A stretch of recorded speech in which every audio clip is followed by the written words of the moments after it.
ফিরোজপুর এলাকায় নির্বাচন করতে গিয়ে অন্তত 3 শতাধিক নির্বাচনী জনসভা করেছি।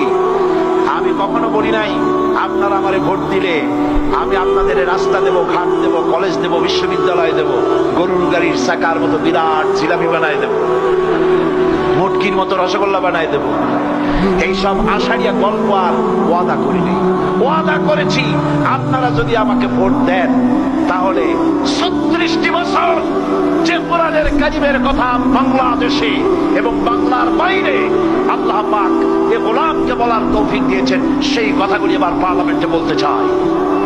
আমার পিরোজপুরবাসী আমাকে ভোট দিয়েছেন, কষ্ট করেছেন, আমি তাদের জন্য কৃতজ্ঞ। আমি গত রমজান মুবারকের শেষ 2 সপ্তাহ হারামাইন শরীফাইনে কাটাইছি, মক্কা শরীফে এবং মদিনা মুনাওয়ারায়। মক্কা শরীফ, মদিনা শরীফে আমি আল্লাহর কাছে দোয়া করেছি।